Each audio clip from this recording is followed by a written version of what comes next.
నందన మహారాజు నందవరం రాజ్యాన్ని పరిపాలిస్తూ ఉండేవారు.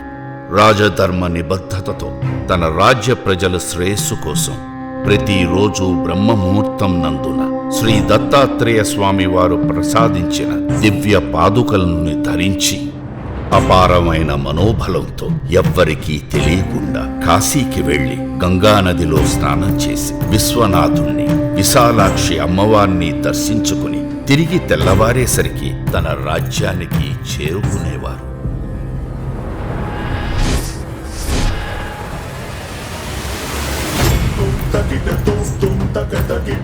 కొంతకాలం పాటు ఇలా గడిచాక నందన మహారాజు భార్య శశిరేఖకు అనుమానం వచ్చి రాజుని అడగగా తప్పనిసరి పరిస్థితుల్లో నిజం చెప్తాడు.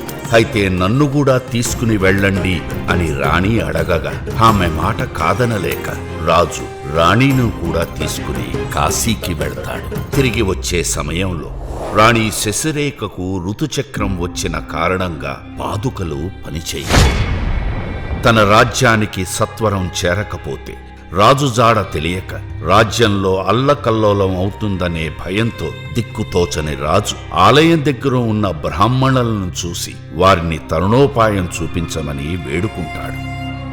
అప్పుడు ఆ బ్రాహ్మణులు దోష నివారణార్థం జపతపాలు చేసి తమ తపోశక్తిని ధారపోసి పాదకులకు పోయిన మంత్రశక్తిని తిరిగి తెప్పిస్తారు. అందుకు సంతోషించిన రాజు ప్రత్యుపకారంగా వారికి ఎప్పుడు ఏ సహాయం కావలసి వచ్చినా తప్పక చేస్తానని బ్రాహ్మణులకు మాటిచ్చి శశిరేఖతో కలిసి నందవరం రాజ్యానికి చేరుకుంటాడు. అలా కొంతకాలం తర్వాత కాశీలో కరువు రాగా ఆ బ్రాహ్మణులు నందవరం వచ్చి నందన మహారాజుని కలిసి తమని ఆదుకోమని అర్థిస్తారు. రాజుకి అంతా తెలిసినా కూడా తమ తోటి వారికి తెలియదు కనుక వారికి కూడా తెలియజేసే ఉద్దేశంతో తన ఇచ్చిన వాగ్దానానికి రుజువు ఏమిటని అడుగుతాడు. అప్పుడు ఆ బ్రాహ్మణులు ఆ కాశీ విశాలాక్షి అమ్మవారే సాక్ష్యమని అంటారు. ఆ దేవదేవి కృపాకటాక్షాలు తన రాజ్యమంతా కలగాలని లోలోన ఆలోచించి అయితే వెళ్ళి ఆ విశాలాక్షి అమ్మవారినే తీసుకురండి అని బ్రాహ్మణులతో అంటాడు. దాంతో తిరిగి కాశీ వెళ్లి తమ ఇష్టదైవమైన విశాలాక్షి అమ్మవారిని పరిపరి విధాలుగా ప్రార్థించి సాక్ష్యం చెప్పడానికి రావలసిందిగా కోరుతారు. అలాగే వస్తాను, వారిని ముందు బయలుదేరమని, తేజో రూపంలో తను వారి వెనక వస్తాను కాబట్టి మార్గం మధ్యలో ఎవ్వరూ వెనక్కి తిరిగి చూడొద్దని షరత్తు పెట్టింది. అమ్మవారి ఆదేశానుసారం బ్రాహ్మణులు తమ తపోశక్తితో భూమిలో స్వరంగ మార్గం సృష్టించి ఆ మార్గంలో ముందుకు సాగుతారు. వారి వెనుక అమ్మవారు తేజో రూపంలో గజ్జల శబ్దంతో నడుస్తూ వస్తూ ఉంటుంది. అలా ప్రయాణం కొనసాగుతూ ఉండగా నందవరం సమీపానికి చేరుకుంటూ ఉండగా గజ్జల శబ్దం ఒక్కసారి ఆగిపోతుంది. అమ్మవారు మనతో రాలేదేమో అనే అనుమానంతో ఒక్క బ్రాహ్మణుడు వెనక్కి తిరిగి చూడగానే అదే క్షణంలో అక్కడే అమ్మవారు శిలారూపం దాలుస్తుంది.